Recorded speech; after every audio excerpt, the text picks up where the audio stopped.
Bismillahirrahmanirrahim. Qala al-musannif rahimahullahu ta'ala wa an Abi Musa al-Asy'ari radhiyallahu anhu qala qultu ya Rasulullah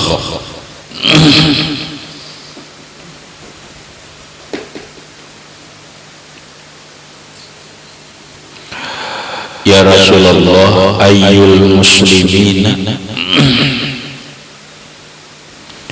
afdal qala man salimal muslimuna min lisanihi wa yadihi muttafaqun alaihi. Wa Nabi Musa, dari sahabat Nabi yang bernama Abu Musa al-Asy'ari radhiyallahu anhu, semoga Allah meridai beliau. Qala, beliau berkata, qultu, aku bertanya kepada Rasulullah, ya Rasulullah, wahai Rasulullah,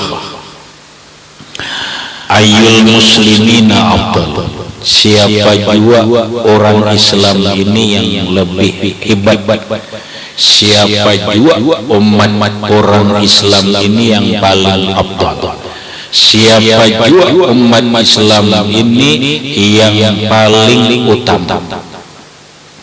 Apakah orang Islam yang utama itu orang yang bulangnya nanggaya tanggul?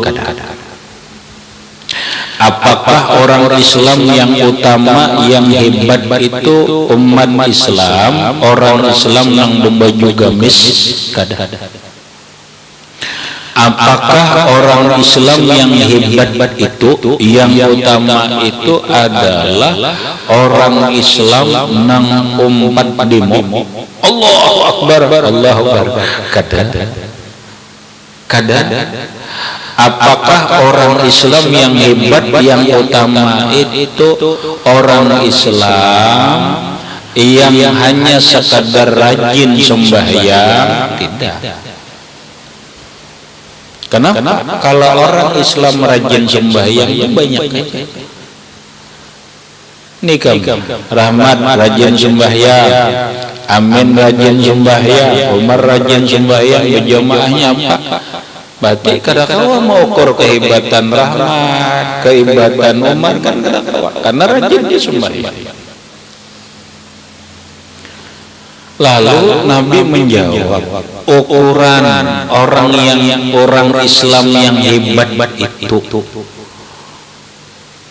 orang Islam yang utama itu adalah man salimal muslimuna min lisanihi wa yadihi. Ini orang Islam yang hebat ialah seseorang salimal muslimuna, yang selamat orang Islam lainnya, min lisanihi, dari lidahnya, wa yadihi, dan dari tangannya. Itu. Orang Islam yang hebat itu adalah orang Islam yang mana dia dengan lidahnya tidak menyakiti orang lain. Dia tidak menyakiti orang lain dengan lidahnya dan dengan tangannya. Dia kada pernah mengganggu orang lain, menyakiti orang lain. Ini nang hebat. Ada satu cerita, bukan cerita, wahyu Allah kepada Nabi Musa alaihi salatu wassalam.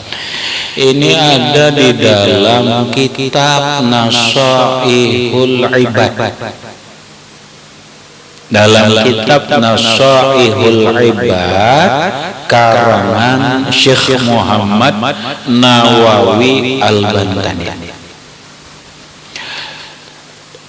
Allah mewahyukan kepada Nabi Musa Allah mewahyukan kepada Nabi Musa.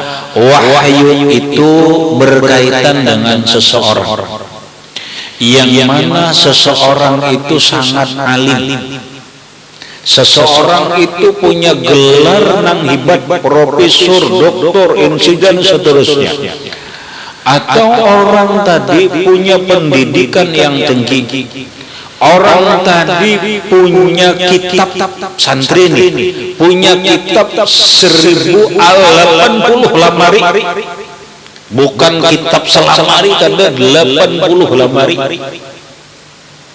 Banyaknya kitab, banyaknya buku yang dimiliki, bahasa orang sekarang ini pintar. Nah, lalu Allah mewahyukan kepada Nabi Musa, Musa, sampaikanlah kepada si fulan yang alim itu, sampaikanlah kepada si fulan yang gelarnya tinggi itu, sampaikanlah kepada si fulan yang martabatnya di sisi manusia yang tinggi itu. Katakan kepadanya, semuanya tidak ada manfaatnya. Kada ada manfaatnya orang alim, jangankan punya kitab selamari, segudang pun kitabnya. Seorang profesor, doktor, apapun gelarnya, tidak ada manfaatnya. Artinya apa? Di dunia celaka, di akhirat celaka. Jangankan hebat, tapi dia adalah hina. Sampaikan hai Musa, orang itu tidak ada gunanya, hina, kalau dia tidak mempunyai atau ada melakukan 3 hal.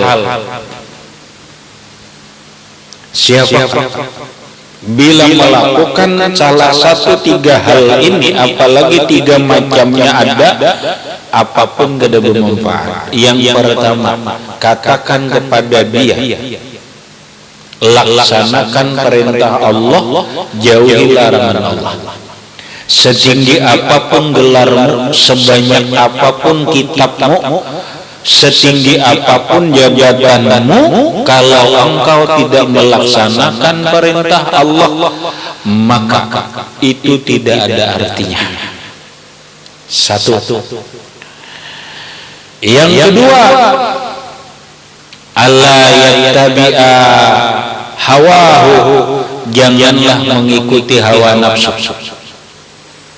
Orang setinggi apapun gelar, setinggi apapun jabatan, sepintar apapun, tapi kalau dalam kehidupan ini mengikuti hawa nafsu, semuanya tidak ada gunanya. Walau kitabnya beribu-ribu judul, tidak ada gunanya kalau dia hanya mengikuti hawa nafsu. Yang ketiga, ini nang hubungannya dengan kita. Musa sampaikan kepada dia, walaupun dia gelarnya tinggi, kitabnya segudang, dia sembahyang, tetapi janganlah dia menyakiti salah satu makhluk. Maka apabila seseorang sanggup menyakiti makhluk Allah, sanggup menyakiti umat Islam, seapapun gelar tingginya, alim apapun, tidak ada manfaatnya. Inilah sesuai dengan perkataan Nabi, kata Rasulullah Sallallahu Alaihi Wasallam, orang Islam yang hebat, orang Islam yang utama, di samping dia melaksanakan perintah Allah berupa ibadah, dia adalah tidak menyakiti orang lain.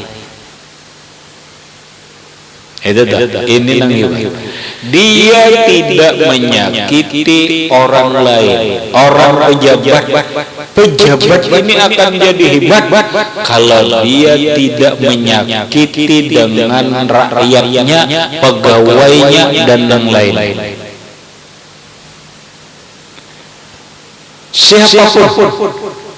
Siapapun akan hebat kalau sanggup tidak menyakiti orang lain. Menyakitinya dengan dua macam, dengan lidah. Jangan menyakiti orang lain secara khusus umat Islam dengan lidah. Berarti jangan menghina dengan lidah, jangan memamai orang, jangan mencela, jangan memfitnah, jangan menjelekkan, dan seterusnya. Biar ibadah apapun banyak, setiap tahun umrah, jangankan setiap tahun umrah, setahun 3 kali umrah tidak hebat kalau lidahnya kotor. Kalau lidahnya kotor, lidahnya begitu bertutur berkata orang sakit hati. Tidak ada hebatnya, tidak ada baiknya serajin apapun ibadahmu kalau lidahmu suka menyakiti orang lain dengan cara menggibah, memfitnah, mencaci maki, menghina. Terbaik dengan lidah termasuk tulisan. Inilah hubungan hadis babnya. Ini yang penting. Jaga lidah. Kalau ingin menjadi hebat, kalau ingin umat Islam yang utama, jaga lidah, jangan sampai mengganggu dan menyakiti orang lain. Satu. Yang kedua, ujar Rasulullah, jaga lidah, atau yang kedua, jaga tangan. Jangan sampai mengganggu, menyakiti orang lain lewat tangan. Apa dengan memukul? Belum tentu. Memukul iya, nang lebih sadis itu benar dengan tangan itu adalah tanda tangan.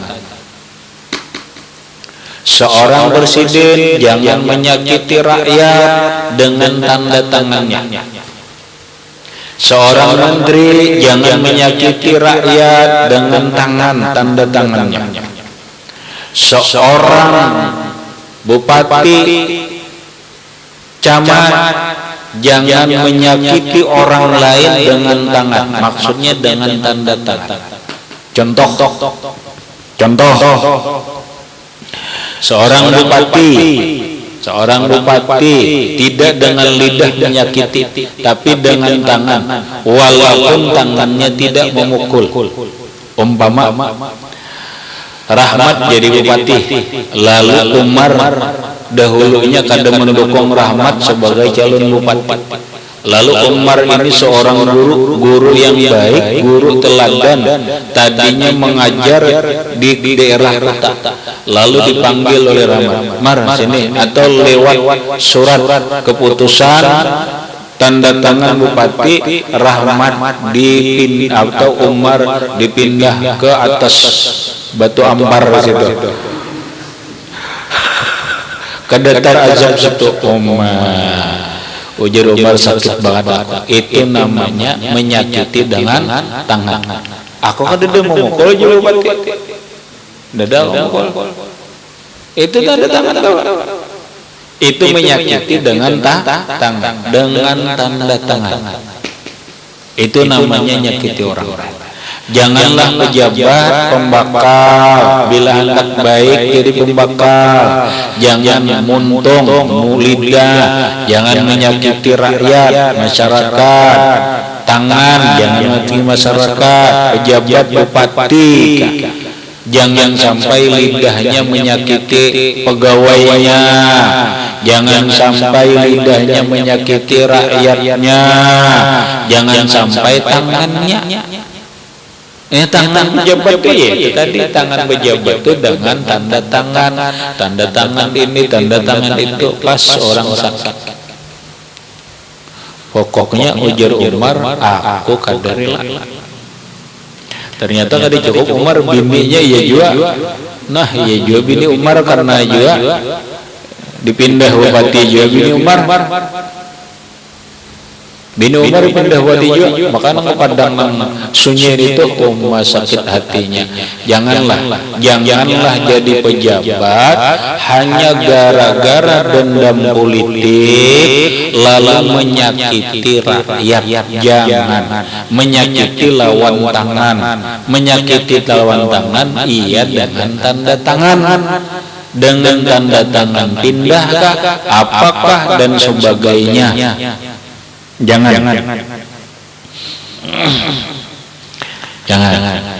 Kada hebat jadi pejabat sebagai orang Islam, biar labelmu seorang haji atau setiap tahun umrah tidak hebat, tidak baik sebagai umat Islam. Orang Islam yang baik itu apakah sukunya, apakah jabatannya, apakah pendidikannya, apakah negaranya? Itu tuh bahasa kita. Adalah orang Islam yang mulutnya tidak pernah menyakiti orang lain, yang tangannya tidak pernah menyakiti orang lain. Ini yang hebat. Namun ini dipahami benar, ya Allah, ternyata Islam itu sangat menjunjung tinggi kemanusiaan. Itu paham. Ternyata Islam itu sangat menjunjung tinggi kemanusiaan. Tidak boleh menyakiti sesama, tidak boleh menyakiti manusia. Makanya telahan Imam Ghazali itu rahmatullahi, ternyata manusia yang sangat penyayang kepada manusia yang lain, manusia yang sangat peduli kepada manusia yang lain, manusia yang sangat perhatian kepada manusia yang lain, manusia yang paling takut menyakiti manusia yang lain, itu adalah as-sufiyah, orang-orang sufi. Makanya Imam Ghazali rahimahullahu ta'ala, ujar Imam Ghazali, kalau ingin selamat, jalani jalannya orang sufi. Jalannya orang sufi itulah jalannya Rasulullah. Di antara jalannya Rasulullah, jalannya orang sufi itu adalah bersifat penyayang kepada seluruh makhluk Allah Ta'ala. Kaifa antarju ayyarhamakallah wa anta la tarhamu ibadallah. Bagaimana kamu bisa berharap sayangnya Allah sementara engkau tidak menyayangi hambanya Allah? Sebagai bukti sayang kepada hamba Allah, sebagai bukti sayang kepada makhluk Allah, maka janganlah menyakiti mereka. Janganlah menyakiti mereka lewat tangan, janganlah menyakiti mereka lewat lidah. Jangan. Nah ini orang sufi, makanya itu orang-orang sufi.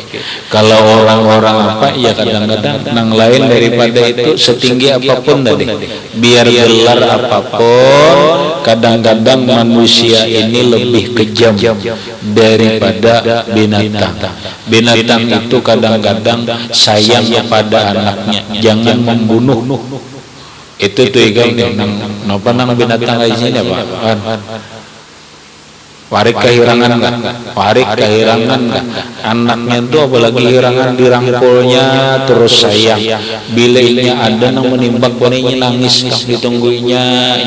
Jangan-jangan kena didatangnya nang tukang timbang tiga. Sekarang ini manusia saking kejamnya membunuh anak ada. Demi untuk apa? Demi untuk duit, demi untuk jabatan, demi untuk ini, rela aja menyakiti orang lain. Bahasa orang sekarang, rela aja bahagia di atas penderitaan orang lain. Nah itu inilah manusia kejam. rela bahagia di atas kesusahan, kesedihan, kesulitan, penderitaan orang lain. Habis muttafaqun alaih, hadis riwayat Bukhari dan Muslim. Kemudian wa an Sahal bin Sa'ad qala, hadis dari Sahal bin Sa'ad qala, qala Rasulullah sallallahu alaihi wasallam, bersabda Nabi sallallahu alaihi wasallam, Nabi bersabda, kata Rasulullah, man yadmanuli ma baina lahyaihi wa ma baina rijlaihi admanu lahu jannah. Man, siapa yadmanu, bisa menjamin li bagiku ma baina lahyaihi, sesuatu di antara dua wihangnya dalam kurung lidah, tidak bir, ma baina lahyaihi, sesuatu antara dua gusiknya dalam kurung lidah, wa baina rijlaihi, dan sesuatu di antara dua kakinya dalam kurung paraj, kemaluan, admanu lahul jannah, aku jamin dia masuk surga. Inilah ujar Rasulullah, artinya aja siapa namang kawa menjamin dua macam ini terpelihara, aku jamin dia masuk surga aja. Setelah dia melakukan nang fardu lah, bila kawa ujar Rasulullah, seseorang siapakah kawa menjamin lawan aku nah, ya Rasulullah ulun jamin kawa menjaga dua macam ini nah, aku jamin surga. Yang pertama, ma baina lahyaihi, lidah yang antara dua gusinya, jaga lidah. Bila seseorang sanggup menjaga lidah tidak berdusta atau tidak menyakiti orang lain, tidak berbuat dosa, satu. Yang kedua, jaga kemaluan, jangan sampai melakukan yang haram dengan kemaluannya. Apabila dia sanggup menjamin dua ini tidak berdosa, aku jamin surga. Apa artinya? Bila kawa maka jelas dengan hubungan hadis Nabi yang lain bahwa kebanyakan orang masuk neraka karena lidah dan kemaluan. Karena lidah dan kemaluan. Kawal lagi dua ini jika dari jamin aja Nabi, jamin masuk surga. Aku jamin masuk surga. Satu, jaga lidah. Jaga lidah. Jangan menyakiti orang, siapapun dia. Jaga lidah. Menyakiti itu masuk berdusta, menghina, menggibah, itu kan menyakiti orang. Pokoknya jaga lidah, jangan berbuat dosa. Yang kedua, jaga kemaluan, jangan berzina. Bila dua ini terjaga, admanu lahul jannata, aku jamin, kata Rasulullah, surga. Anda dari puri-puri dari puri-puri ya, cuma yang paling sulit itu rahmat ini menjaga lidah ini aja. Jaga sulit mun ini kewajiban si anang ini. Ya Allah, nang sulit ini jaga lidah ini jangan sampai nyakiti orang. Ini nyambut orang, bah nujur, berjalan ke dia. Nyakiti orang, kalau nyambut, kena cengit menujur kurus karing nujur awak. Kayak ada makan nujur, sekali bukan menusuk terus.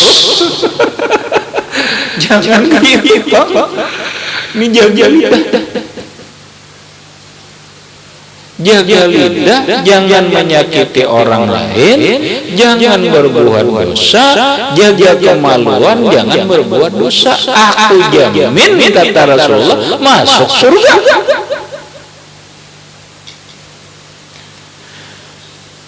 Habis. Kemudian wa an Abi Hurairah radhiyallahu anhu ila akhirih, wallahu a'lam bissawab.